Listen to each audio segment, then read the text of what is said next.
Hey everybody, Nick here, and today I got a review for you of this big guy right here. This is the Wee Knives Malice. So first off, though, I want to thank very much my Patreon patrons for making this possible. Not only the channel in general, but for me to see a $275 knife sitting on a table somewhere and go, oh, I have to buy one of these to review, and then do so. That's a wonderful thing, and I really do appreciate your support. Thank you. Next thing, let's do a little bit of a size comparison here. This is a big one. Here it is against the Spyderco PM2. Here it is against the Ontario Rat number 2.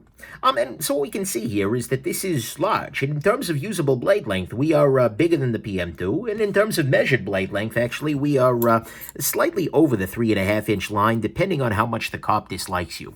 But anyway, it is a big freaking knife right here. It's much bigger than the Rat 2. Here it is against the Spyderco Delica. And then actually I want to do two other comparisons. One of them is sort of the knife that I think is serving this niche in my collection. This is the Spyderco Shaman in M4 steel. And then here it is against another knife by the same designer. This is the Ferrum Forge Archbishop. And so you can see here there is a very strongly shared design DNA here. The designer here is the same. This is a Ferrum Forge design right here. Here we go, in the same sense that you see Ferrum Forge on the back there. This is from their Pro Series. That's the Archbishop here, their mid-tech version. And this is a direct Wee knife model, but designed by Elliot over there at the Ferrum Forge. And in fact, that's where I learned about this guy. The Ferrum Forge is actually maybe 20 minutes, 15 minutes that away. And so every so often, I'll stop by there, just see what they're up to. And they had one of these guys sitting on the table, and it was just like, oh, yeah, that's nice. And so I decided to do that. So let's go on ahead and jump into the good, the great, the bad, and the ugly of this big beefy knife right here. So to start with, this is actually a pretty nice blade. You know, not only is it it is a thick blade. I'll give you that 100%. This is not a thin blade. If we compare it here to the Spyderco Shaman, we see that it is right about in that territory, if not a little bit chunkier still. It's not a small blade whatsoever. However, it is a very tall blade, and as such, it is relatively thin behind the edge. If you look carefully at it, if you look directly down the blade there, you can see that this guy thins right out. And so relative to a lot of your overbuilt knives out there in the world, this cuts a whole lot better than you might expect. And in fact, in all of my time of carrying and using this, there wasn't a time where I felt like this. There were very often like pry-bar-y knives out there. Like for instance, I love the Hitler half track. I really truly do. It's one of the great mysteries of life that I do, but I do. But this is a knife that is absolutely, even with my taking conscious effort to thin out that edge, it's a thick one. It's a little wedgy. And so, for me at least, I really do appreciate the fact that this cuts very, very effectively, and that, you know, it's a good blade shape overall. So that's good. Next thing, this is a very subtle design, but it is definitely designed. Elliot Williamson over at the Ferrum Forge has sort of an aesthetic to him, not to him personally. He doesn't look like an H.R. Geiger painting that is, but he has, in a lot of his custom work as well as his designs, he has a little bit of a biomechanical thing going on, and you can see just a little hint of that with this little window here showing a little bit of that bubbling and such, as well as with the subtle kind of design touches on this guy. You can see this isn't flat titanium here. This has subtle little lines in here. This is not a super, oh my god, over-the-top design. This is not like in-your-face sort of, you know, there are crazy design knives out there. Elijah Isham, I'm talking to you there. But this is a subtle knife, but it is definitely designed with the nice mesh through, with an interesting geometry overall. There is a level at which this does vaguely look a little bit evil alien. It's low-key, but it's there. But in addition, you get things like the subtle contouring. You also get a very nice backspacer, which offers just enough texturing, but not so much that it goes out of line, so to speak. And honestly, full backspaces, they're kind of a rarity these days, and so I always appreciate when you've got one of those present.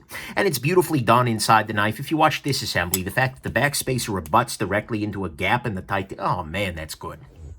And so I like the design of this guy very, very much. It's subtle, but it definitely does the trick.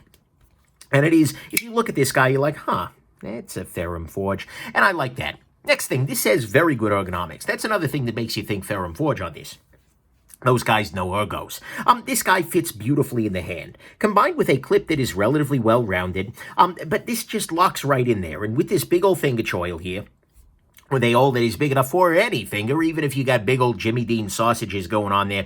This is serious business in terms of the hand. There are no hot spots. It's got a beautifully crowned spine on this guy. This nice finger choil. It's also worth noting that they have chamfered the inside of the finger choil here, which feels really, really nice. Honestly, this is a great piece ergonomically.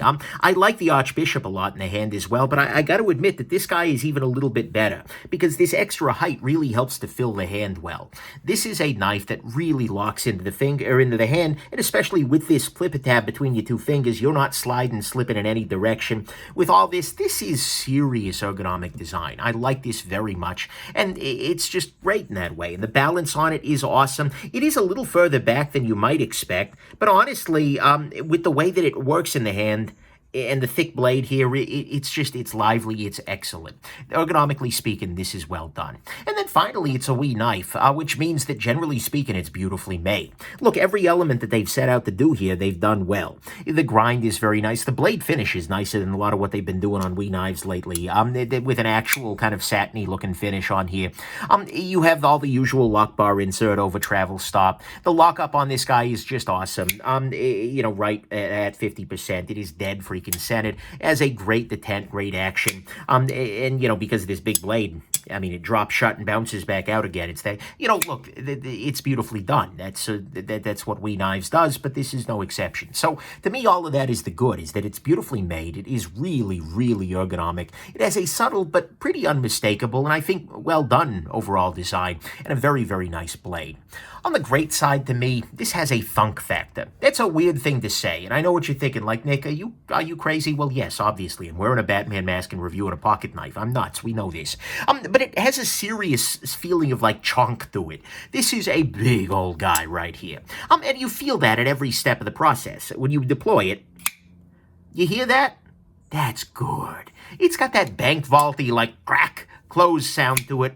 Oh, yeah, that's solid. And it just feels really solid in the hand. The whole damn thing just feels like chunky. It feels like this is a thick boy right here, but it is designed to cut. And that is the biggest thing about this guy. It is a big, chunky knife with that thunk, with that lock-shut feeling of just like solidity and like, oh, yeah.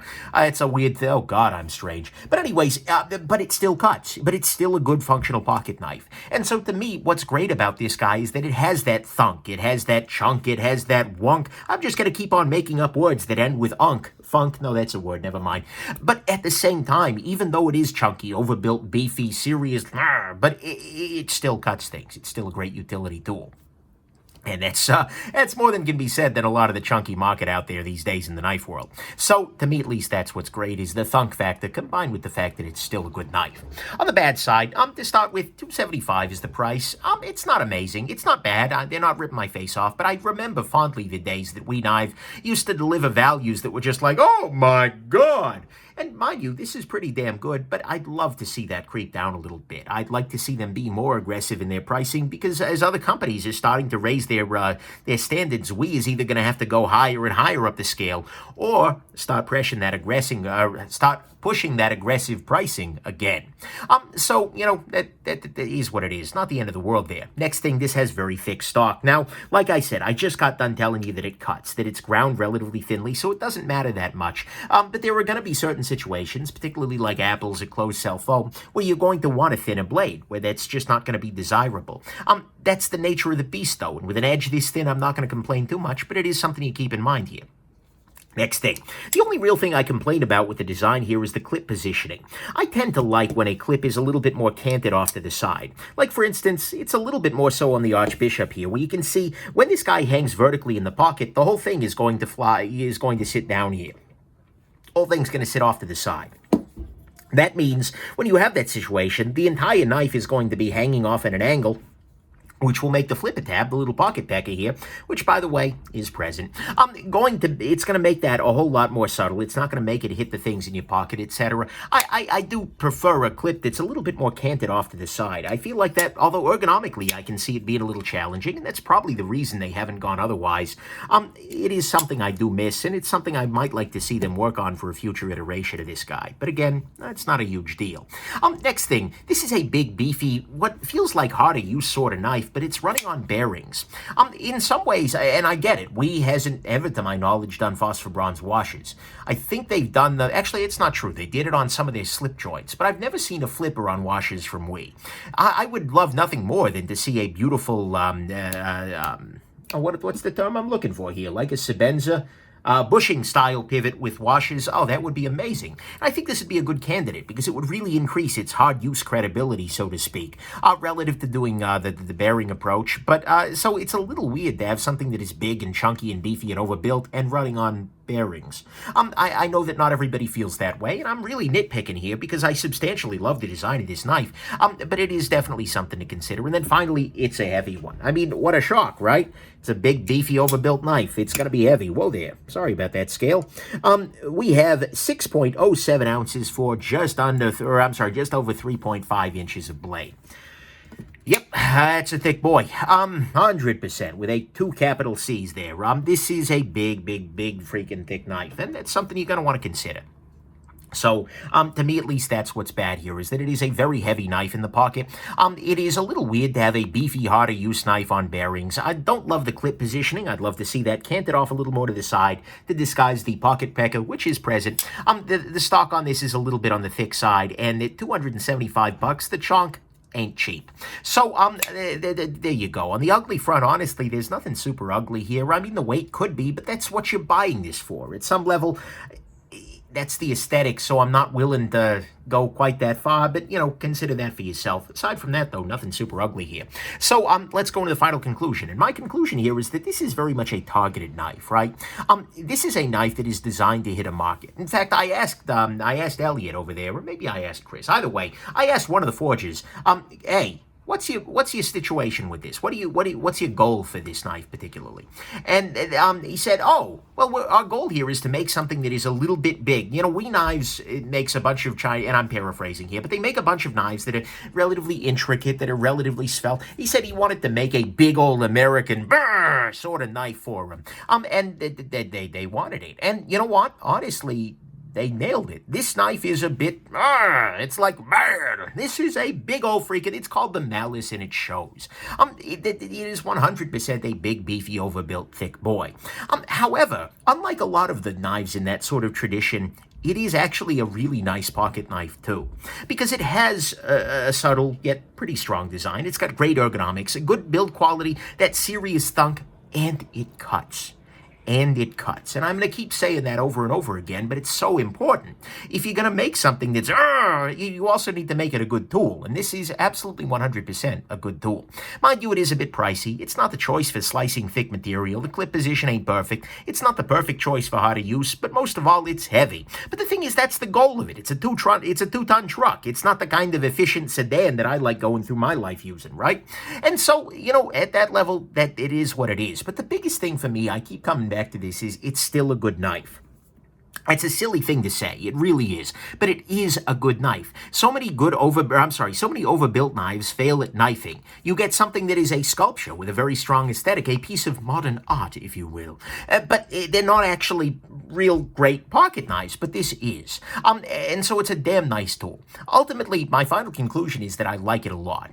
It's absolutely not for me. There is a part of me that likes the design. Things like, oh, if I had the ability to keep every knife around, I would keep this guy around. But in practice, for me, I think the Shaman is probably going to be the one that slips into my pocket for a sort of a beefier knife, just because I like that design a little bit more. And I've got my Ferrum fix off of the Archbishop here, which is just a little bit more my speed in terms of size and, frankly, in terms of weight. So, at least for me, this guy isn't super necessary, but it is a knife that I could very easily find myself recommending. If somebody wants something big, beefy, chunky, etc., and they're willing to pay the price for it, this is a very, very nice knife with a neat design, which still absolutely cuts. And so if that sounded really good to you, well, I think that the Malice could no doubt be benevolent for you. So there you go. Hope this has been interesting to you, and have yourselves just an absolutely wonderful rest of your day. Bye now.